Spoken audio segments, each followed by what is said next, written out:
नमस्कार दोस्तों, स्वागत है आपका वैदिक माइंडसेट चैनल में। जैसा कि आप जानते हैं, वैदिक माइंडसेट चैनल का उद्देश्य है कि आप तक वैदिक विचारों को गूढ़ और व्यवहारिक रूप में हम पहुंचाएं। पिछली वीडियो में आपने देखा होगा, हमने गीता के अध्याय 2 में किस तरह भगवान श्री कृष्ण अर्जुन को स्वधर्म का अर्थ और महत्व समझा रहे हैं और उसको कर्तव्य परायणता के लिए प्रेरित करके युद्ध के लिए प्रेरित कर रहे हैं। यहाँ पर आप ये ना समझें कि भगवान श्री कृष्ण का मूल उद्देश्य अर्जुन को युद्ध या हिंसा की तरफ भड़काना है। दरअसल क्षत्रिय का उद्देश्य ही धर्म युद्ध करना है।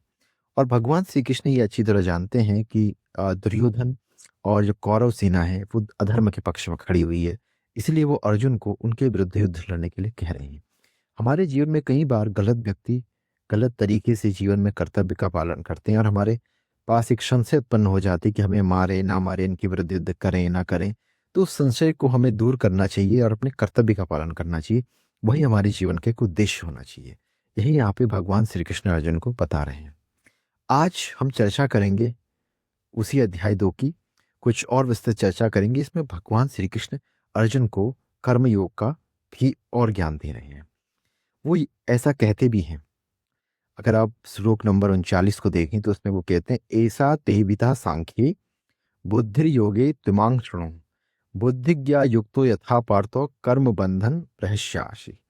अर्थात अभी तक मैंने तुझे जो सांख्य का ज्ञान दिया, जो बुद्धि योग का ज्ञान दिया, उसके साथ अगर ये कर्म भी जुड़ जाए तो ये बंधन जो है कट जाता है। एक महत्वपूर्ण बात भी श्लोक संख्या 40 में भगवान श्री कृष्ण कहते हैं, नेहाभिक्रमणा सोस्ति प्रत्यवायो न विद्यते स्वल्पम पश्यस्य धर्मस्य त्रायते महतो भयात्। अर्थात वो ये कहते हैं कि धर्म का अगर आप थोड़ा सा भी पालन कर लें तो भी आप महान भय से आप बच जाते हैं, आप भय से आपका नाश हो जाता है।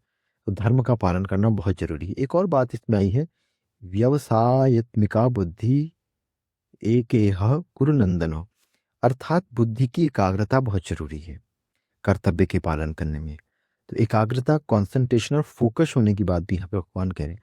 अगर आप फोकस्ड हैं अपने टास्क, अपनी ड्यूटी को लेके, तो जो है आपका जो बुद्धि है वो एक योगी की तरह हो गई है और आप एक योगी की तरह ही कर्म करते हैं। तो आपका जो दैनिक कर्तव्य है वो भी कर्म योग बन जाता है।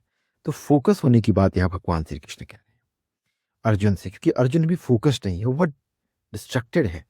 इसीलिए संशय है, इसीलिए भ्रम भी है, इसीलिए कन्फ्यूजन भी है। तो जब भी आपके जीवन में कन्फ्यूजन हो तो आप एक बात ध्यान रखें कि आप डिस्ट्रक्टेड हैं क्योंकि आप फोकस्ड नहीं है अपने कर्तव्य के लिए। तो अपने कर्तव्य की तरफ फोकस होने की कोशिश कीजिए। वही आपका केवल मुक्ति का उपाय है, वही कर्मयोग का मार्ग भी है। अदरवाइज अगर आप इसका दुरुपयोग करेंगे अपने ज्ञान का, तो वो आपको कभी आगे नहीं बढ़ेगा। आध्यात्मिक ज्ञान का व्यवहारिक जीवन में प्रयोग यही है कि अपने कर्तव्य कर्मों में निष्ठापूर्वक काम करें, फोकस्ड होकर काम करें, भययुक्त ना रहें, संशय युक्त ना रहें। रहें तो गीता का अध्ययन करें और भगवान कृष्ण का स्मरण करके उससे मुक्त हो। आगे भी कहते हैं, त्रय गुणिया विषया वेदा निस्त्रय गुण्यो भवार्जुनो। अर्थात ये त्रिगुणात्मक संसार है। आप इन त्रिगुणात्मक संसार के तीनों गुणों से ऊपर उठने का उद्देश्य भगवान दे रहे हैं। सुख दुख से ऊपर उठना, लाभ जय इत्यादि से ऊपर उठना और तीनों गुणों से भी ऊपर करना, जिसमें सात्विक तामसिक राजसिक हर प्रकार के गुण हैं, उससे ऊपर उठकर आप अपने कर्तव्य का पालन करो। यहां तक भगवान से कहते हैं ज्ञानी व्यक्ति के लिए केवल अपना कर्तव्य कर्म ही पर्याप्त है। और ये तो हमें पता ही है जी, बहुत फेमस श्लोक अध्याय 2 का 47वां है, कर्मण्येवाधिकारस्ते माँ फलेषु कदाचन माँ कर्मफल हेतुर्भुर्मा ते संगोत्वा कर्मणि। ये तो स्वर्णिम सूत्र है जहाँ भगवान स्पष्ट करते हैं कर्म करो। और कर्म क्यों करना चाहिए? क्योंकि हम कर्म ही कर सकते हैं, उसके रिजल्ट या फल में हमारा कोई अधिकार नहीं है। तो हमें पूर्ण निष्ठा के साथ में कर्म करना चाहिए, कंप्लीट फोकस्ड होकर। ये भगवान इस श्लोक में कह रहे हैं।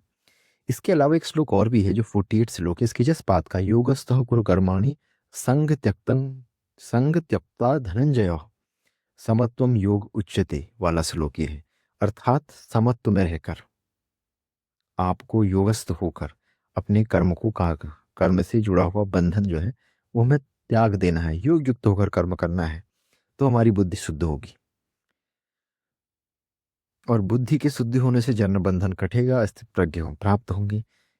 यानी यहाँ पे भगवान श्री कृष्ण ये कह रहे हैं कि आपके सामने जो कठोर कर्म पड़ा हुआ है, अब उसमें कूद चुका है युद्ध में, अब अगर आप इसे छोड़ते हैं तो ये कोई समाधान नहीं, करना पड़ेगा। लेकिन आप इसके फल में आसक्त मत हो, क्योंकि फल दो प्रकार के होते हैं, एक होता है फेलियर, एक होता है सक्सेस। ये दो ही कर्म के फल हैं।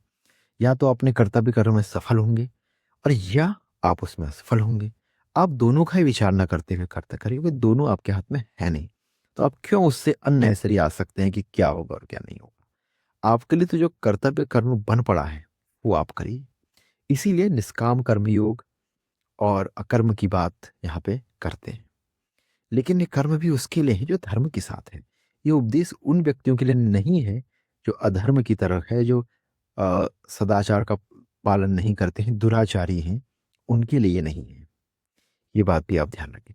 सो आज की व्याख्या अगर आपको उपयोगी लगी हो दोस्तों, तो आप कमेंट में लिखिए निष्काम कर्म योग, और हमारे वीडियो को आप लाइक करें, अपने फ्रेंड्स के साथ शेयर करें, और अगर आपको ये वीडियोस अच्छे लग रहे हो तो वैदिक माइंडसेट चैनल को सब्सक्राइब करें, ताकि इस प्रकार के वीडियोस हम लाते रहें और गीता का ये दिव्य ज्ञान हर व्यक्ति तक पहुंचता रहे।